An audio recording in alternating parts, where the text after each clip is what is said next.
Nadreen, एक और बहुत बड़ी डेवलपमेंट है। भारत से बहुत ही बड़ी एक न्यूज आ गई। In semiconductor fab and packing have now been approved.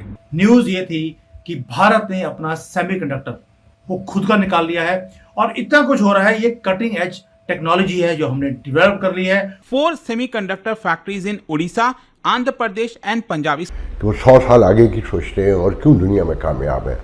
और जब आप किसी मुल्क की ज़रूरत हो और ऐसे में आप अपना केस मजबूती के साथ पेश करेंगे तो ऑब्वियसली उसका आपको फ़ायदा होगा। ये यकीनन एक बड़ी कामयाबी है। वो भी भारत में सेमीकंडक्टर के ऊपर काम करना चाहते हैं। सिंगापुर पार्टनरशिप को स्ट्रेंथन करना चाहता है और हजारों सेमीकंडक्टर की हाई पेइंग जो जॉब्स हैं जो पहले अमेरिका में बाकी कंट्रीज में जाते थे वो भारत में आ रही हैं और आ चुकी हैं। सेमीकंडक्टर हमने खुद ने बना लिया। ये एक छोटी न्यूज नहीं है दोस्तों, ये सिर्फ मैन्युफैक्चरिंग की बात नहीं है, ये नेशनल सिक्योरिटी की बात भी है, एक्सपेंशन की। तो दोस्तों, भारत ने बना लिया है अपना खुद का मेड इन इंडिया सेमीकंडक्टर और जिसकी चर्चा आज पूरी दुनिया में हो रही है। अभी तक सेमीकंडक्टर भारत पूरी दुनिया से इंपोर्ट करता था, मतलब जिन जिन देशों के पास ये टेक्नोलॉजी थी उनसे ये इंपोर्ट करता था सेमीकंडक्टर को, लेकिन अब ये सेमीकंडक्टर भारत में बनेंगे। अब आपने सोचा होगा कि जो ये टेक्नोलॉजी है हिस्टोरिकली, आप देखिए कि कुछ कंट्रीज है जिसके पास ये टेक्नोलॉजी था, अब वो रिवर्स हो रहा है। सेमीकंडक्टर की जो दुनिया है वो बहुत छोटी थी। ताइवान, साउथ कोरिया, अमेरिका, इनका दबदबा था इसके अंदर। वो बिल्ड करते थे मैसिव इकोसिस्टम्स को, जबकि भारत वो सिर्फ साइड लाइन पे खड़ा होता था, असेंबली करता था प्रोडक्ट्स इनके लिए। लेकिन जो ब्रेन था, जो सारा का सारा, वो इनके पास था। लेकिन कल एवरीथिंग हैज चेंज्ड। एक सिंगल कैबिनेट डिसीजन में प्रधानमंत्री मोदी ने क्या काम किया, 4,500 करोड़ के से ज्यादा की तो अप्रूवल दे दिए, जहां पर सेमीकंडक्टर के प्रोजेक्ट्स को यहां पर बनाया जाएगा और हरी झंडी दे दिया है। और भारत की जो इंडिपेंडेंस है, ये जो कॉलोनाइजेशन करते हैं टेक्नोलॉजी के ऊपर वेस्टर्न वर्ल्ड वाले, उससे आपको फ्री कर दिया। ये कोई सिंपल मैन्युफैक्चरिंग की अनाउंसमेंट नहीं है दोस्तों, ये मूवमेंट वो है जो ट्रांसफॉर्म करेगा हमें चिप इंपोर्टर से चिप क्रिएटर और फिर चिप एक्सपोर्टर। प्लान कोई छोटा नहीं है। मैं जब पूरी डिटेल दूंगा आप कहोगे यार मजा आ गया कि क्या बात करी है। और कई बुद्धिजीवी यहाँ पे आपको मालूम है सेकुलर हिंदू बड़े जल्दी आ जाते हैं, वो कुछ नहीं किता जी, मोदी ने तुसी की गल्ला करते हो। आज मैं आपका मुंह बंद कराने वाला हूं इस वीडियो के साथ, क्योंकि अभी भी बुद्धिजीवी रुकेंगे नहीं, क्योंकि कुछ ऐसी बातें बोलने वाला हूं जिससे वो कहेंगे ओ ये क्या, चाइना तो हमारे से बड़ा आगे है। कि जो 3 नैनोमीटर का जो प्रोसेसर है वो आपके स्मार्ट बल्ब को वो चला नहीं सकता, उसके लिए आपको जरूरत नहीं है। क्योंकि वो जो नैनोमीटर 3 नैनोमीटर का जो सेमीकंडक्टर है वो 25,000 रुपए का आता है एक, वो आप अपने मोबाइल में लगा सकते हैं। लेकिन एक इलेक्ट्रिक बल्ब जो 500 रुपए का है उसके अंदर आपको 25,000 रुपए का सेमीकंडक्टर की जरूरत नहीं है। आप किल कर रहे हैं चीज को, आप अफोर्डेबल नहीं बना सकते। आपको रिलायबल एक चिप चाहिए जो आपके घर पे जो वाईफाई का राउटर है वो चला सके, आपके सिक्योरिटी कैमरा चला सके, आपका माइक्रोवेव चला सके, एयर कंडीशन है, रेफ्रिजरेटर है, जो आपके वाइट गुड्स होती है घर में, थाउजेंड्स ऑफ डिवाइसेस हैं, उसके लिए आपको सिंपल सेमीकंडक्टर चाहिए।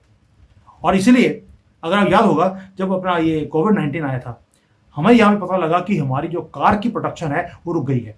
क्यों? क्योंकि हमारे पास ये सेमीकंडक्टर था ही नहीं, शॉर्टेज थी और चाइना ने एक्सपोर्ट करने से मना कर दिया था और दुनिया की जो फैक्ट्रीज थी वो बंद पड़ी थी।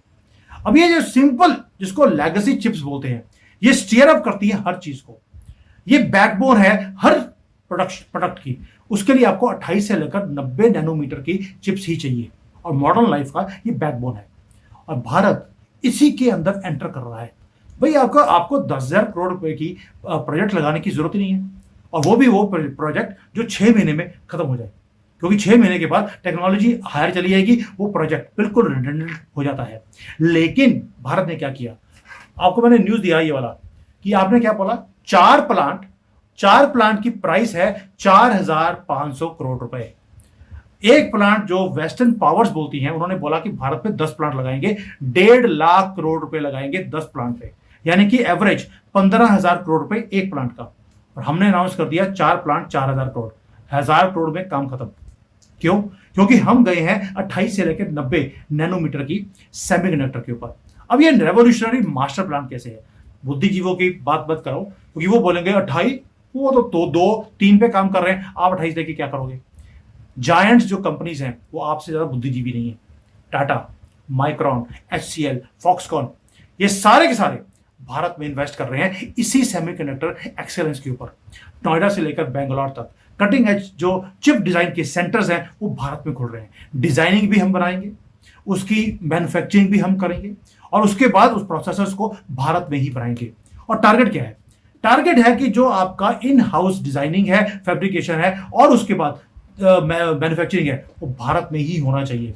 और जो 3 नैनोमीटर का जो चिप है उसकी जरूरत हमें आज नहीं है, वो आएगी 3-4 साल के बाद। इसलिए वो सेंटर आपने अभी खोल दिए हैं डिजाइनिंग के, ताकि जब 3-4 साल के बाद आपको जरूरत पड़े आप बना सके। अब मुद्दा क्या है? मुद्दा यह है कि हमारा टारगेट है कि जो मोहाली में प्लांट है, यही मोहाली वाला, इसमें 15 से लेकर 16 करोड़ हाई पावर जो सेमीकंडक्टर्स हैं वो यहां पे बनने वाले हैं। ये सेमीकंडक्टर प्लांट, ये बैकबोन बनेगा हमारा, और उसके साथ इंटेल है, लॉकहीड मार्टिन है, जो पहले बताया वो भी आ रहे हैं। आंध्र प्रदेश के अंदर एडवांस्ड पैकेजिंग का जो यूनिट है वो वहां पे लग रही है।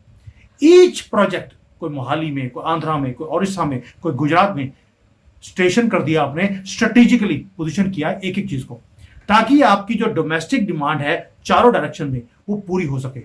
आज की जो आपकी 28 से लेकर 90 नैनोमीटर की जो रिक्वायरमेंट है वो आप घर में ही पूरा कर सकते हैं और इन्वेस्टमेंट बहुत कम चाहिए। 80% से ज्यादा जो रिक्वायरमेंट है भारत की वो 28 से 90 नैनोमीटर की है। आपके जो डिवाइसेस हैं उसमें आपको महंगे चिप्स की जरूरत नहीं है, आपको अफोर्डेबल चीज चाहिए। इसलिए आप हाई एंड के ऊपर अभी नहीं जा रहे, क्योंकि मोबाइल अभी हम असेंबल कर रहे हैं, मैन्युफैक्चर नहीं कर रहे हैं। मैन्युफैक्चरिंग आपकी जो 100% है वो अगले 2-3 साल में शुरू होगी। इसलिए आपने 2 साल का पहले से ही डिजाइनिंग का काम भारत में करना शुरू कर दिया है। दोस्तों, ये 3 जो मैसिव ट्रेंड्स हैं, ये ऐसी अपॉर्चुनिटी गवर्नमेंट ने खड़ी कर दी है जिसका कोई मुकाबला ही नहीं है। पहला, आपने पहले क्या किया? एक इंडस्ट्री खड़ा किया। इलेक्ट्रिक व्हीकल्स जो है उसका रेवोल्यूशन आप भारत में लेके आ रहे हैं, उसके लिए जो चिप्स चाहिए उसका प्लांट आपने लगा दिया, पैरेलल चल रहा है। जो भारत की ईवी मार्केट है एक्सप्लोर कर रही है, उसकी रिक्वायरमेंट्स बढ़ती जा रही हैं। यानी कि आपने एक ऐसी डिमांड खड़ी करी जिसके लिए जब डिमांड है तो आपको सप्लाई चाहिए, तो इंडस्ट्रीज उस डिमांड को पूरा करने के लिए फैक्ट्री लगाता है। अब फैक्ट्री लगनी शुरू हो गई है। साथ में आपको मालूम है कि बैटरी मैनेजमेंट सिस्टम्स हैं, चार्जिंग इंफ्रास्ट्रक्चर है, ये सारा कुछ जो इसके लिए आपको सोफिस्टिकेटेड सेमीकंडक्टर चाहिए वो भारत में बन रहे हैं। दूसरा, आपने क्या किया? मोबाइल जो आप कांग्रेस के टाइम पर 99% मोबाइल भारत में इंपोर्ट होता था, आज 99% मोबाइल भारत में बन रहा है। फिर भी लोग बोलते हैं मोदी जी ने कितना किया। चलो, इसके बाद भी आपको लगता है कि कुछ नहीं किया, बाहर में जाओ। अब आते हैं मोबाइल मैन्युफैक्चरिंग। इसकी डोमिनेंस ऐसी है कि दुनिया का 2nd लार्जेस्ट हम मोबाइल मैन्युफैक्चरर बन गए। चलिए, मैं बोलता हूं कि हम मैन्युफैक्चरर नहीं है, अभी हम असेंबली लाइन कर रहे हैं, लेकिन असेंबली लाइन लगाते लगाते हमने उसके पार्ट्स बनाने शुरू कर दिए।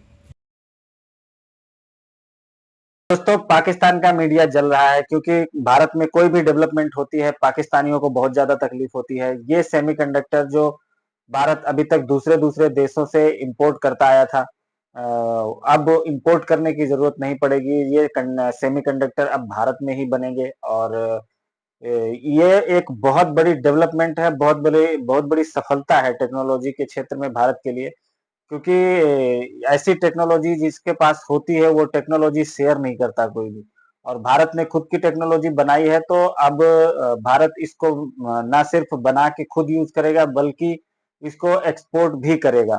और जाहिर सी बात है, जब सेमीकंडक्टर बन के दुनिया भर में एक्सपोर्ट करेगा तो उससे एक अच्छा खासा रेवेन्यू भी भारत जनरेट करेगा, जो कि पाकिस्तान की मीडिया को अच्छा नहीं लगता है। अगर कोई भी अच्छी चीज होती है भारत में तो पाकिस्तान को बहुत ज्यादा बुरा लगता है, और आज भी पाकिस्तान को बहुत ज्यादा बुरा लग रहा होगा।